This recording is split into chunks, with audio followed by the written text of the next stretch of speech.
Tú tratas a la iglesia de puta en este libro, ¿por qué? Pues la palabra la dices tú, la estás diciendo tú. Porque No, tú la has dicho, aquí está. Pero no he sido yo. Ese libro de título impronunciable. En realidad los albigenses o cátaros, a quienes Inocencio III reprimió y exterminó, borrando toda la civilización de la Languedoc, del sur de Francia, sus correligionarios cristianos, fueron los que le dieron este nombre a la Iglesia de Roma y al del Papa del Anticristo. ¿Crees en Dios o no? Claro que creo en Dios, es un ser malísimo, porque ¿cómo es posible que en su omnipotencia, pudiendo hacer bien las cosas, haga un trabajo tan chambón y nos imponga el dolor de la vida, la vejez, la enfermedad, la muerte, los terremotos? ¿Pero crees o no crees, Fernando? Porque mira, yo he leído donde dice que no crees. Entendemos por Dios, Claro. por Dios. Si entendemos por Dios el creador del universo, desde la eternidad, a mí me cuesta tanto trabajo atribuirle la eternidad al universo como atribuírsela a Dios. Pero si la escolástica y la teología católica le dan entre las cualidades de Dios la de la bondad, pues yo no veo cómo puede ser bondadoso quien en su omnipotencia pueda hacer el bien, haga el mal.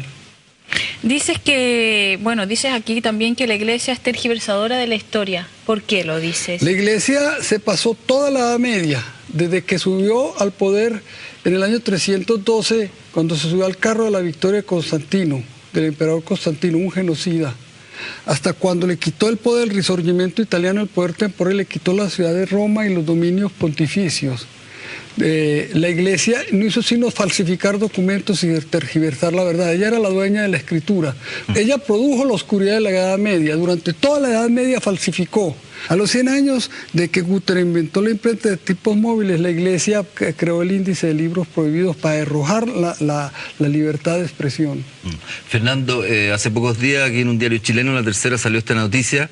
Científico plantea que Jesús no habría resucitado si no salió de un coma. ¿Qué opinas? Pues mira, ¿para qué le seguimos sumando a la patraña de la iglesia las nuevas patrañas de los vendedores de libros sobre Jesús? Sobre Jesús hay una literatura inconmensurable en los Estados Unidos y en los países protestantes.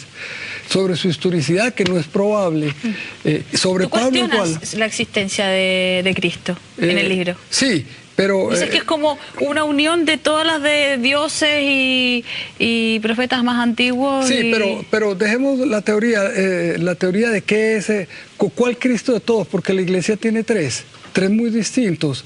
En el Nuevo Testamento, en los 27 textos del Nuevo Testamento hay tres Cristos. Uno es el de los evangelios sinópticos, que son el de Marcos, el de Mateo y el de Lucas. Otro es el del Evangelio de Juan, distintísimo, y otro es el de Pablo. ¿En qué es distinto el Evangelio de Juan a los otros tres?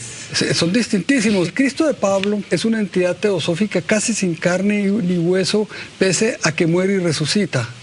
El Cristo de los sinópticos come como descosido y bebe como cosaco. Y todavía después de muerto, cuando resucita, pide que le den de comer y le dan pez asado. Y el Cristo del Evangelio de Juan, ese que empieza diciendo, en el principio era el verbo y el verbo estaba cerca de Dios y Dios era el verbo, el logos griego o el verbo latino, que todo el tiempo habla yo soy la verdad y la vida, yo soy el vino, el auténtico vino, yo soy el camino, yo como cualquier Chávez de los tiempos modernos. Fernando, ¿a ti te parece que la iglesia es solo y nada más que una maquinaria de poder? ¿Esa es tu afirmación central? El cristianismo es una empresa criminal que ha atropellado y derramado la sangre de hombres y animales durante 1700 años. ¿Cuál sería, según tú, el peor crimen de la iglesia? Los crímenes son incontables, La institución más monstruosa que haya concebido la humanidad es la Inquisición, que duró 700 años. Y que torturó y quemó impunemente. Estaba en manos de la secta de Domingo de Guzmán, los dominicos, que todavía existen, es una orden religiosa. ¿Cómo pueden existir estos señores con este pasado criminal?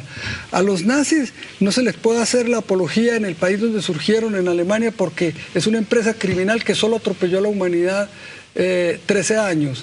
El cristianismo la lleva atropellando 1700 años. Al cristianismo le vemos toda la oscuridad de la Edad Media, la oposición al avance de la ciencia, con su cruzada en favor de la paridad y con su oposición a la interrupción del embarazo y a los métodos anticonceptivos y al control demográfico. La bomba demográfica se nos vino encima. El principal causante de esta bomba demográfica es el papa que se acaba de morir, Karol Wojtyla. Dices que es uno de los peores papas o casi es el peor papa más dañino, no es el papa más asesino porque ya no tenía poder para asesinar. ¿Por qué el más dañino? El más dañino porque nadie como él le ayudó a montar los 2.200 millones que aumentó la población mundial durante los 26 años largos de su pontificado. Aquí durante la dictadura la Iglesia Católica se jugó por los derechos humanos y defendió a ese es las víctimas de la ese es el represión. cuento con que están ustedes sosteniendo aquí los chilenos. Ese es el No, cuento. es verdad, no es un cuento. Entonces yo te hago una pregunta. Okay. ¿Quién era el nuncio apostólico en tiempos de Pinochet?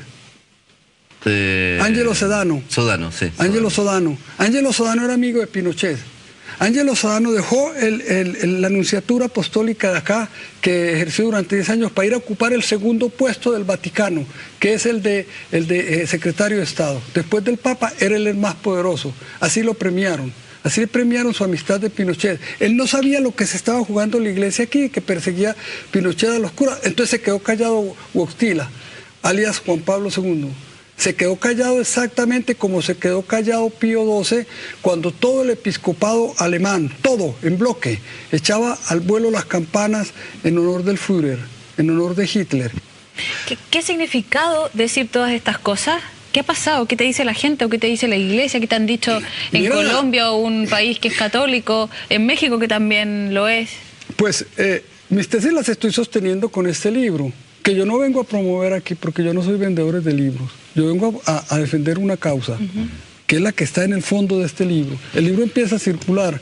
Yo le he hecho invitación a los dos cardenales colombianos, de Darío Castrillón y de Alfonso López Trujillo, a que debatamos estos temas, a que respondan el memorial de agravios de mi libro. Y le hago la misma invitación al cardenal Bergoglio de Argentina, de donde vengo, y le hago al de Chile. Y la debatimos en un seminario, delante de los periodistas. La debatimos ante los seminaristas. Porque quiero que mi libro, el primer público que tenga mi libro es el de los seminaristas, a quien les va mucho en saber si estos son calumnias o en que razonen y en que abran los ojos. ¿Pero han aceptado esa invitación? ¿Pero cómo crees que la van a aceptar? Si ellos están acostumbrados a hablar desde público y es cátedra. Pero el problema no es tanto con la iglesia, porque la iglesia es una institución desdentada, es una fiera desdentada, ya no puede quemar ni matar. El problema viene es con el Islam. Si no nos vuelve a la Edad Media la iglesia, nos vuelve el Islam. Leímos hace poco que te han concedido la nacionalidad mexicana, llevas mucho tiempo allí y dijiste algo así como: no quiero saber más de Colombia, es una mala patria. Sí, Colombia es una mala patria. ¿Por qué? Y la mejor prueba es que porque hay 4 millones de colombianos afuera. Y estos 4 millones de colombianas se fueron por su gusto o porque Colombia los echó. Y si se pudieran ir 40 millones, se irían 40 millones de colombianos. ¿Por qué se fueron? ¿Has podido en estas pocas horas que has estado en Chile tomarle el olfato a este país? Pues ya siempre lo he sospechado cómo era. ¿Cómo Es era? un país el más ordenado de América Latina. No ¡Qué tan fome! Lo cual es bueno para mí porque no es un orden tan estricto y tan estricto e insoportable como el de los países europeos, como el de Francia, Italia y la misma España. Entonces hay un relajamiento y al mismo tiempo orden. Segundo, es un país inmensamente legalista, cosa que no se me hace a mí muy raro porque yo vengo de uno parecido. Este es un país ordenado y que es el único país que ha tenido avances económicos de América Latina. ¿Nos tienes cariño o no? ¿A qué? A nosotros, los chilenos. Mira, la verdad es que yo me siento en todos los países de mi idioma en mi casa. Yo no me siento extranjero aquí, pues estoy hablando con ustedes como si estuviera en mi casa. Yo no me siento extranjero aquí, ni me siento en Argentina, ni en ningún país del idioma me siento extranjero, son los míos. En realidad yo no estoy renunciando a ninguna nacionalidad colombiana por México porque somos los mismos países. Fernando, ¿y tú desde un punto de vista más ideológico, político, te calificas como un hombre de derecha, un hombre de izquierda o no te interesan esas categorías? Mira, yo tengo un desprecio inmenso por los que detentan el poder en lo alto. Es decir, por los políticos, cualquier matiz ideológico, porque tanto me repugna Pinochet, que era un dictador de derecha, como me repugna Castro, que es un dictador de izquierda. Por lo demás, el Papa Wojtyla, que era acomodaticio, anduvo con ambos, aquí y allá. ¿No estará bien puesto el libro mío, el de mi libro, el título?